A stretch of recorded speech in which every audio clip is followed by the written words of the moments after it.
Hi guys, my name is Daniel Geldof. I'm with the team here at Desert Star, and I'm going to talk to you today about acoustic detections in ARGOS-based PSATs. So those of us who live in the world of marine satellite tags oftentimes find ourselves staring at Excel documents where we have all these great data points that tell us all these things about the places that our animals have been and the various environmental conditions there. So that's really helpful, but it's not the same thing as what our animals are doing. And the questions of biology and management can't be answered by where they go alone. And tags are not necessarily the best at answering the latter question. So one of the best context clues in the world of the ocean in general is sound, because even if your animal doesn't make sounds of its own, it's perpetually interacting with various noisy things, be they biologics or be they anthropogenic things. Everything from pods of whales to propellers. And they can tell us a lot about what our animals have been doing. So, for instance, if you got a sea turtle that suddenly stops moving, then it means a lot if a very loud propeller noise passed right by it. You might worry that the animal was hit by a ship. Or you might hear, for instance, your school of fish go by some whales, or many other things. You get the idea. Anyway, sound, very, very useful. But PSATs generally do not incorporate sound. Why is that?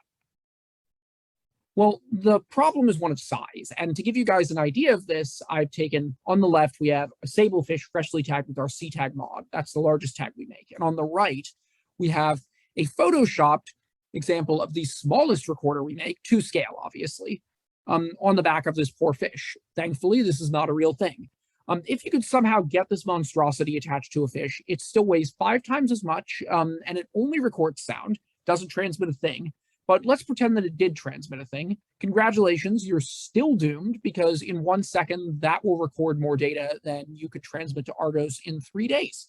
So all of the problems associated with sound and PSATs, especially Argos-based PSATs, are problems of scale. It's trying to fit 1,000 pounds of stuff and requirements into a 100-pound bag, where you have to be very, very lean with your use of data and power and everything else. But of course, you've seen the title of the talk, and we did it. So how do you do it?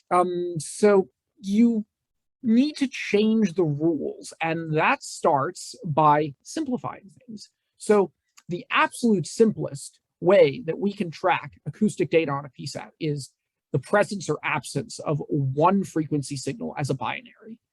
And some of you might be wondering, why on earth would I care if I can hear one frequency signal in the entire world of ocean sounds? And the answer is you certainly do care if you're dealing with fish, because this tag will reveal the spawning locations of your fishes. This is our SeaTag 3DS.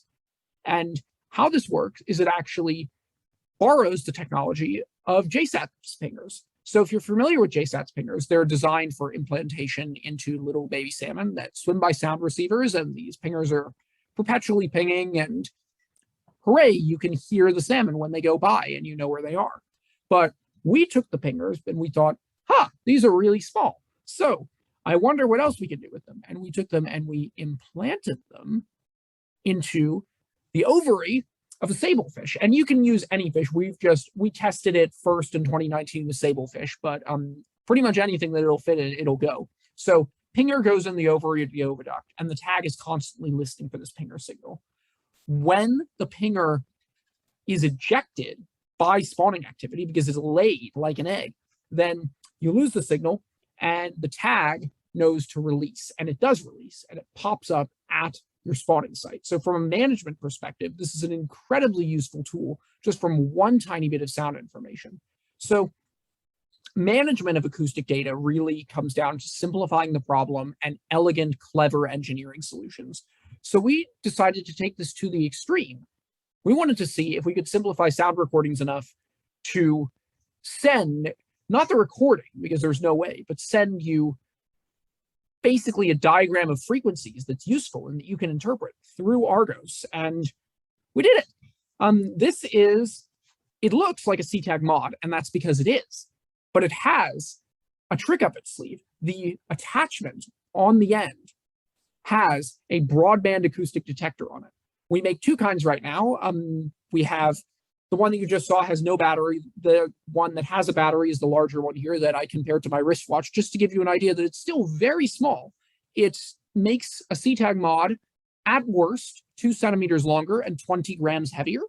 Also, you won't be selling your kidney either, because the total cost difference between a SeaTag mod with a broadband acoustic detector and no broadband acoustic detector is about $550. That's it. And I do want to stress, you can buy these things. We are selling them, and we're selling them with the SDK. They're new, but they're not prototypes. So really what it comes down to now is you get to get really creative with the tag. And here's just an example showing you what it looks like next to the 3DS. They're both, I mean, they're really quite small, especially for the ridiculous capabilities you get out of them. So as I said, you get the SDK with this, and the idea behind this is that you can decide what frequencies matter to you, and you can decide what you want sent to ARGOS. And how this works is it basically sends a very, very simplified version of your frequencies of interest at a threshold of interest when they occur. So some of the things you can listen for, obviously marine mammals and fish aggregations. If you're a marine mammologist, you've been thinking this since like slide 2, congratulations. But so also active sonar and seismic air guns, which are huge in terms of potential disturbances. And then you've also got things like vessel traffic, fishing activity, offshore wind, and really, I mean, weather as well. There are tons of things that you can do. And frankly, you're really only limited by your creativity. And our customers have never really been short on that. So I'm quite sure that you'll do some pretty fantastic things with this. Just to stress it again, you can buy both of the tags that I just showed you. In total, they'd cost about $2,800 and $3,500 a piece for the 3DS versus the mod with broadband acoustic detection. So at this point, I'm going to turn things over to Marco, who's going to show you how we actually do this and give you a little bit more of a breakdown. Hello, I'm going to show you the broadband acoustic detector experiment setup here. I have an underwater speaker. I have a hydrophone, both in a bucket of water. The speaker will make some sounds. What you will see here is our lab setup. This is the detector itself. There's a LED here that will blink when there is a detection. And here on this screen, you see a waterfall type display. Vertical is the time axis. And this is the frequency axis from 200 to 8 kilohertz. When there's a little 1 in there, that means a detection at that frequency. Now remember, this is just a lab setup that's already all ported into this little device here, but we'll use the lab setup today.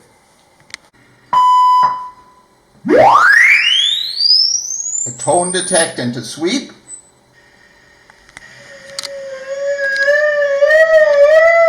You see the whale detection and you can see its spectrum.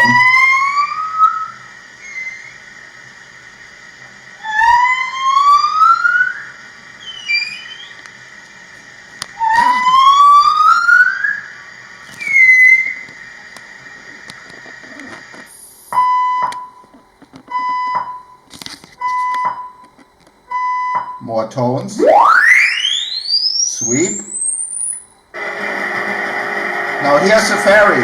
It's also very loud, but notice the detector is not triggering because it does not have the spectral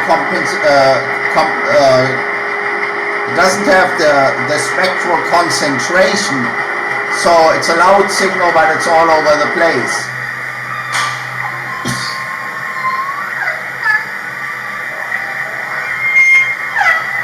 Some killer whales and they register. Snapping shrimp should not register. Once more a broadband signal, and we programmed the detector for narrowband signals. Overall results. The hardware has reached a good level of refinement, but the key is really the firmware or software detectors on it. We've tested the spawning detection capability with the SeaTag 3DS in a lab on Sablefish, Rick Götz's lab, and it works. It detects the signal and the loss of signal, but it still needs refinement so that the you will not have false spawning detections. Similar situation here with this basic broadband detector. You've seen it can discriminate between sounds of interest, such as from whales, and those not of interest, such as from ferries, but it is not a perfect solution. So as you start your research with this, consider that you will have to put some work into the detectors. There's a software developer kit, so it can be done in your lab, but it can also be done in collaboration with Desert Star Systems or a third party. This work is funded through the NOAA SBIR program. The SBIR program emphasizes commercialization, and as such we are developing 5 specific applications for SeaTag. These include spawning detection, cetacean detection and reporting, vessel detection such as for fishing pressure, high precision acoustic fish tracking down to meter level accuracy in bays and inland waters, and also the detection of VEMCO 69 kHz pingers such as for predator-prey proximity studies. If you need additional information, we hope to see you at our virtual booth at BLS7 or on our website, or give us a call anytime. Thank you very much.